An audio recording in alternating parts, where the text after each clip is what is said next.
नमस्कार। अभी आप देख रहे हैं ऑर्बिट वन। मैं संजय उपाध्याय।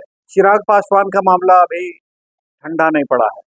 अभी उनका प्रेस कॉन्फ्रेंस खत्म हुआ है और उन्होंने फिर रीटेक ले लिया है। उन्होंने पत्रकारों को कहा कि मैंने 143 सीटों पर लड़ने की बात वैसी स्थिति में की थी जब मुझे सम्मानजनक सीटें नहीं मिलेगी।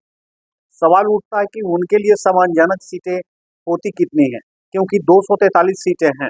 243 सीटों में उधर जीतन राम मांझी भी एक कद्दावर और अनुभवी दलित नेता हैं। उनके घर में भी कई लीडर अब पैदा ले चुके हैं। उनका मगध प्रमंडल में अपना प्रभाव भी है। ठीक है, चिराग पासवान का भी अपना एक अलग प्रभाव है। अब सवाल उठता है कि चिराग पासवान जब फिर उन्होंने रीटेक ले लिया फिल्मी दुनिया की तरह, मेरा मतलब फिल्म की शूटिंग की तरह, तो वे चाहते क्या हैं? प्रेक्षकों का कहना है कि वे कम से कम 40 सीट चाहते हैं। वे कम से कम 40 सीट चाहते हैं। तब बच गया कितना? 203। तो 203 की स्थिति में भाजपा कितनी सीटें, फिर जदयू कितनी सीटें? तो क्या जदयू इनसे कमजोर है या भाजपा इनसे कमजोर है, या फिर हम कहें जीतन राम मांझी की भी पार्टी, क्या वो कम है? उपेंद्र कुशवाहा मंत्री रहे हैं, पुराना उनका अनुभव रहा है, और क्या वो उनसे कम है? मेरा मतलब, ये कोई लीडर एक दूसरे तीसरे से कम नहीं है। किसी की औकात, किसी की हैसियत कम नहीं है। ठीक है, यह भी केंद्रीय मंत्री हैं, मेरा मतलब चिराग पासवान और मांझी भी हैं। उपेंद्र कुशवाहा केंद्रीय मंत्री रह चुके हैं, अभी वो राज्यसभा के सदस्य हैं। तो अब सवाल उठता यह है कि क्या ये 243 सीटों की घोषणा इसलिए इन्होंने की थी कि ये पॉलिटिकल बार्गेनिंग कर सके, ये प्रेशर पॉलिटिक्स कर सके, दबाव की राजनीति डाल सके? शायद यही बात सच है। 30 से 40 सीट ये मांग रहे हैं, और वैसे जो जानकारी मिली है उसके मुताबिक भारतीय जनता पार्टी या एनडीए इनको 25 सीट देने का मन बनाया है, और जीतन राम मांझी को 10 से 15, और उपेंद्र कुशवाहा को महज 6। तो उपेंद्र कुशवाहा को महज 6 सीट देने का जो मन बनाया है, घोषणा अभी हुई नहीं। घोषणा होने में अभी एक महीना देरी है, और इस एक महीने में कई तरह की सीन बदलेंगे।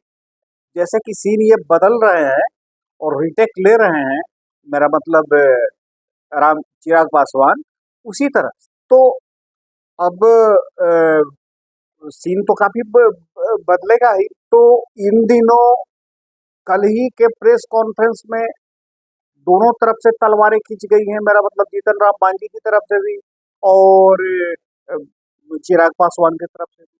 उन्होंने साफ तौर पर कहा, मेरा मतलब जीतन राम मांझी ने, कि कोई ताकतवर अपने ताकत का की घोषणा पहले नहीं करता, वक्त आने पर बताता है कि उसमें उस कितनी ताकत। ये सच है।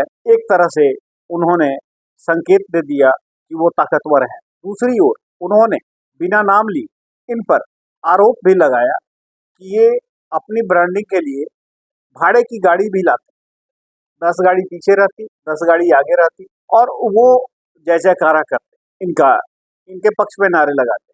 खैर, ये सब पॉलिटिकल बातें हैं और ये होते जाते रहती हैं, इस पर मुझे नहीं जाना। मैं सीट की बात कर रहा हूँ।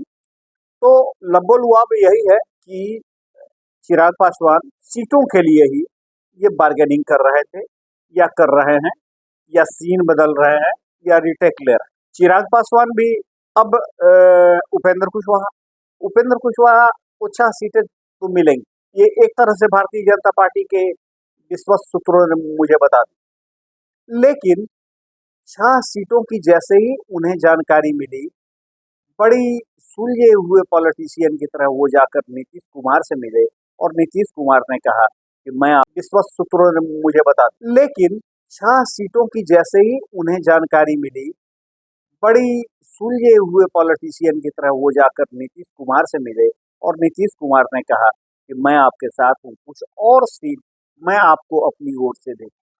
ऐसा मुझे मेरे सूत्रों ने बताया। अब इसमें सच्चाई क्या है ये मैं नहीं कहूंगा, लेकिन शायद सच है। शायद यही सच। अब सवाल उठता है कि ये political Bihari first, Bihar first, Bihari first, ये जो एक नारा है, इनके आलोचक कहते हैं कि एक पॉलिटिकल ब्रांडिंग का क्लियर ना, ये अगर ऐसा ही कुछ होता तो फिर जमुई में अपने जो दूर दूर से राजनीति से जिनका कोई वास्ता रिश्ता नाता नहीं रहा है, इनके बहनोई अरुण भारती का कैसे लाते, क्यों लाते, किसी दूसरे दलित को वहां से खड़ा कर देते, वो जीत जाते। मतलब क्लियर है इनके लिए, परिवार फर्स्ट, फैमिली फर्स्ट, और चिराग की राजनीति, दलित के नाम पर राजनीति करते हैं। ये उन पर बहुत सीधा सा आरोप है। दलित है भी, पासवान है, लेकिन उनकी राजनीति पिता की धारा पर चली है, फॉरवर्डों की भी वो पॉलिटिक्स करते रहे हैं। यही कारण है कि इस बार वो आरक्षित सीट पर नहीं लड़कर सामान्य सीट पर वो लड़ना चाहते हैं, वो अपनी औकात बताना चाहते हैं। लेकिन जो हो, जीतन राम मांझी और चिराग पासवान में ठन गई है।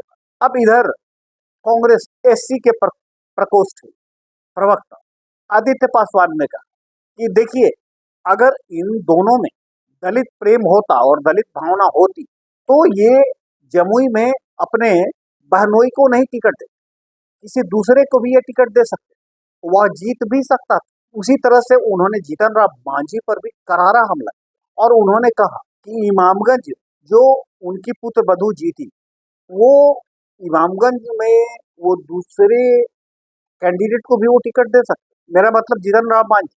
लेकिन उन्होंने ऐसा नहीं किया, उन्होंने घर परिवार के ही लोगों को। तो ये क्या चल रहा है दलित राजनीति, ये एक सोचने वाली बात। एनीवे, अब खुद को दलित राजनीति के मुखौटा को उतार कर फेंकना चाहते हैं चिराग पासवान, और यही कारण है कि वो सामान्य सीट से वो लड़ना चाहते हैं। तो आज तो बिल्कुल क्लियर हो गया, प्रेस कॉन्फ्रेंस में क्लियर हो गया, मैराथन मीटिंग कर रहे हैं वो, कल कार्य समिति की बैठक है उनके पार्टी की, फैसले कई लिए जाएंगे। लेकिन लब्बो लुआब यही है कि ये 143 सीट पर नहीं लड़कर ये कुछ, मेरा मतलब कि 25 के आसपास की सीट जो इनको मिलेगी, जो इनके झोली में डाला जाएगा, वही सीटों पर ये लड़, ये मैं नहीं, प्रेक्षक का है। वैसे इनका तो प्रेशर कुछ और ही है और उसी के लिए ये बराबर रिटेक करते हैं और सीन बदलते रहते हैं। लेकिन फाइनल सीन यही होगा, 25 से अधिक नहीं। कारण कि उधर फिर जीतन राम मांझी ने भी क्लियर दावा अपना कर दिया, उनका भी ये स्ट्राइक रेट बहुत तगड़ा रहा है। तो कुल मिलाकर यही है कि ये प्रेशर पॉलिटिक्स ही कर रहे थे। और एक प्रेक्षक, एक बहुत बड़े राजनीतिक विश्लेषक ने मुझसे तो यह बात कही कि कायदे से चिराग पासवान इस बार चुनाव 143 पर लड़ने की 243 पर लड़ने की घोषणा तो जरूर कर दी, लेकिन मुख्यमंत्री बनने का अभी उनका कोई टारगेट नहीं है, कोई उद्देश्य नहीं है। ये 2030 की तैयारी कर रहे हैं, जब नीतीश कुमार और लालू प्रसाद यादव अलविदा ले, तब मैदान में मुख्य रूप से विरासत की राजनीति करने वाले दो ही बच जाएंगे, तेजस्वी और चिराग। वैसे एक तीसरा पोल भी, मजबूत पोल खड़ा हो रहा है या हो चुका है, वो प्रशांत किशोर। तो मेरा मतलब क्लियर है, ये 2030 की तैयारी में है मुख्यमंत्री के लिए। हो सकता है उस समय ये बागी बनकर 243 सीटों पर चुनाव लड़ जाएं, क्योंकि इनकी मीटिंग, मेहनत और कार्यकर्ता संगठन लगातार निरंतर उसमें वृद्धि।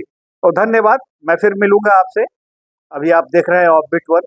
खबर अच्छी लगे, विश्लेषण अच्छा लगे तो सब्सक्राइब करें, बटन दबाएं, इससे मुझे खुशी होगी, प्रोत्साहन दें। मैं संजय उपाध्याय, ऑफबीट वन। धन्यवाद।